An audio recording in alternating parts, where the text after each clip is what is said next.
Hey guys, it's Mike from Lumin Lights. Happy 2016. It's January 5th and this is the tutorial for our Thunder Blast. Now this is one of the first lights we started out with 8 years ago. It is comparable to the Color Blast Pro by Phillips at a fraction of the cost and without the big bulky brain. It is an aluminum housing which is great for dissipating heat. It is IP65 rated, which many manufacturers say is ideal for outdoor usage. We found that IP65 over time does tend to leak, so we do not recommend this as an outdoor fixture. We recommend this exclusively as an indoor fixture. If you do want outdoor fixtures, please take a look at our Thunder Blast Pro, which is much brighter, and it has an IP66 weather rating. Anything IP66 or above is truly an outdoor light. IP65, as I said, they may say it's weatherproof, but in our experience we found that over time they do leak, water gets in, and units start to fail. So looking at the light itself, we have the head with the individual red, green, and blue LEDs, and there are 36 of these. If we look at the back, we have our DMX in and DMX out cables. Now we made a little change from our original version, which used to have the waterproof connectors, and then we needed to have an adapter cable to bring it to a standard DMX. Being these are now only used as indoor, we've eliminated the outdoor weatherproof cables and gone straight to a standard DMX plug, 3-pin jack. We also have a power out from the base. Your power supply is in here, and this brings power to the head. We have a 3-button LCD display where you can change and access your programs, and we have a power plug right here with a standard 3-pin power plug. Now this can come apart, and this would be if you wanted to power this from, say, another fixture that had these outdoor connectors. For example, our Thunder Blast Pro, you would be able to power in the Thunder Blast Pro, take the power out of that Thunder Blast Pro and plug it into this unit. But for this instance, we are plugging this light in directly to power, so I'm going to put that back in, and I'm going to plug this light in right now.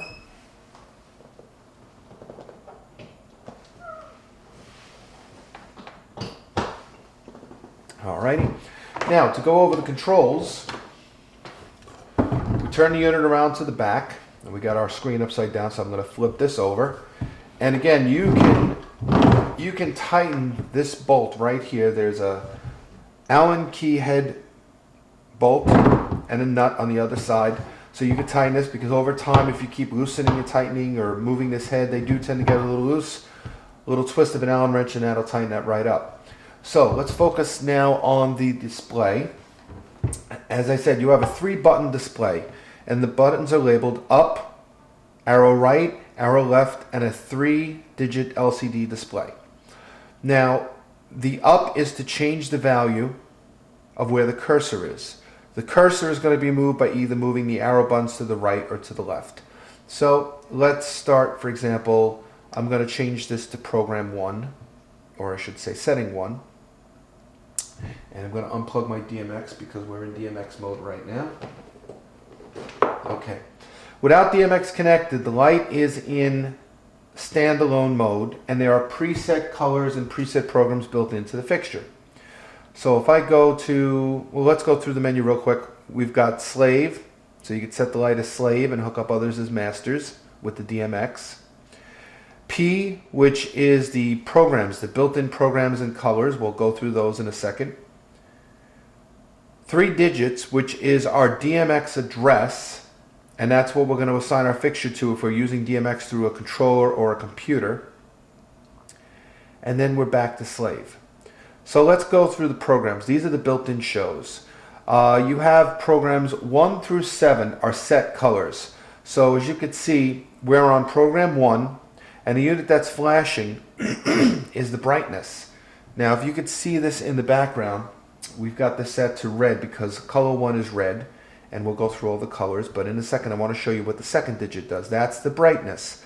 Now as you go up with the brightness, if you watch the wall in the background, you'll see the light is getting brighter all the way up to digit number 9 as our brightest setting. Press up again, it goes back to 1, which is the lowest setting, and it just cycles. You can't go backwards and forward. You have to keep pressing the up key to get to the setting you want to go to. So I'm going to leave that at 9. Now I'm going to use the left arrow button to move my cursor over to the first digit, which is the program. So program 1 is red. I'm going to hit 1. Program 2 is yellow. Program 3 is green. Program 4 is aqua. Program 5 is blue. Program 6 is pink. And program 7 is white. And again, if I move this digit over and then hit the up arrow button and get all the way to 9, we're at full brightness.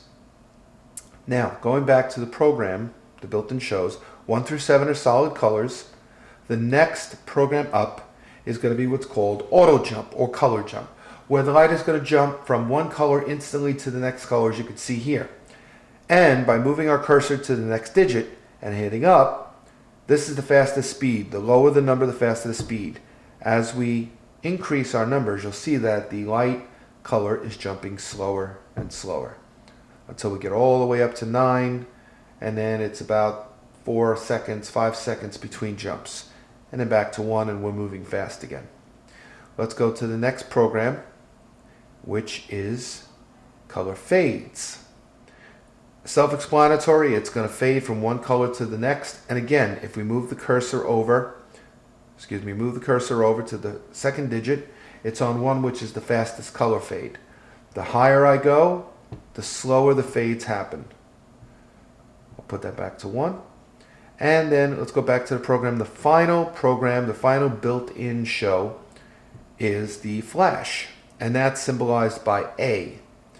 And again, going to the second digit as we press up, it's going to flash slower and slower, all the way up to 9, which is the slowest flash rate. Back to 1, we're flashing very fast. Now the other thing that happens in the strobe mode is that it's going to flash and it's going to cycle through the 7 different pre-built colors. So let's turn that off before you get dizzy. And we're back in program. Now the next segment we're going to turn on, or we're actually going to hook up our DMX, which I have right here, and I'm using Freestyler DMX to control this unit. And let's get that hooked up. So we use 2 pieces of software, and we provide the software profiles for both pieces of software if you end up purchasing this from us. We use Sunlight Suite 2 as well as Freestyler DMX, which we have here up on the computer. And I have the profile all set. So I'm going to verify my channels by going into Setup, Add Remove Fixtures. I just added this in. So we are at channel 403. So I'm going to close this. So now we need to set our DMX address. To do that, use the left or right arrow buttons until you get to the menu with 3 digits right there. This was assigned to 403 on my desktop for the Freestyler program, so I'm going to hit up to 403, and there we go. Now that the light is ready to be controlled by DMX, we'll explain DMX a little bit. This is a 5-channel fixture. There are 5 channels. Channel 1 being red, channel 2 being green, channel 3 being blue, channel 4 is your dimmer, and channel 5 is your strobe.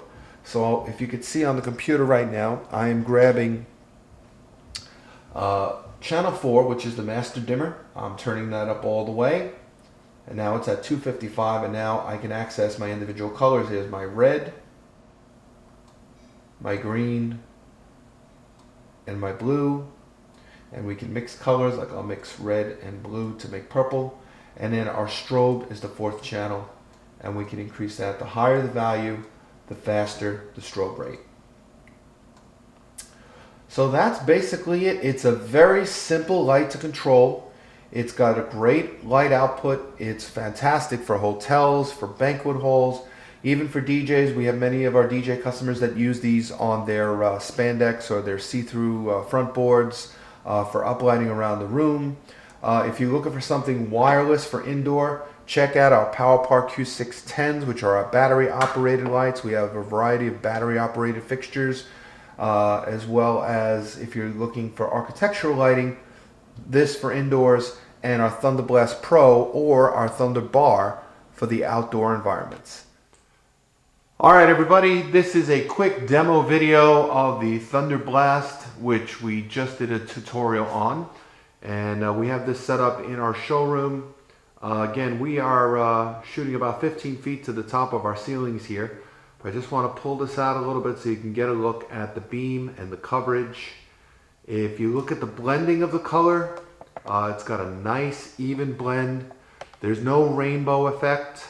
For those of you who are unfamiliar with what the term rainbow effect means, it means that you would see individual colors like a streak of red, a streak of blue, a streak of green. The colors would be separating. This is found a lot on the cheap Chinese lights that you can get from eBay. You can buy them for like a fraction of the price of what a reputable dealer is selling for, but again, folks, you do get what you pay for.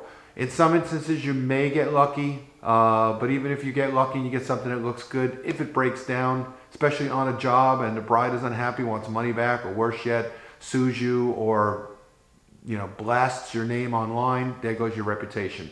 So it's a little more money to buy from a reputable dealer, but in the long run, you've got the support, you've got the quality, and you've got the service.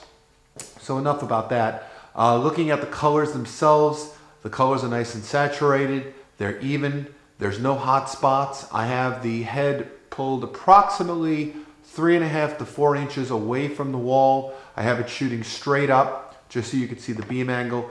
And we've only got 15-foot ceilings here in the showroom.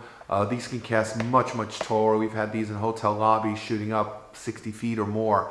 But you can get an idea again from looking at the video at the smooth color. The transition between colors, you notice as the light is dimming down to 0 and going to the next color, it's not flickering, again, like a lot of the cheaper lights do. You can also see that we're filming with a prosumer grade camera, and there is no flickering on the camera, so these lights are TV friendly if you're using these in churches, as many of our church customers do, and they film their events. So again, just a quick demo of our Thunder Blast. Hope this was helpful. And if you need more information or details, please call us on the number shown on the screen.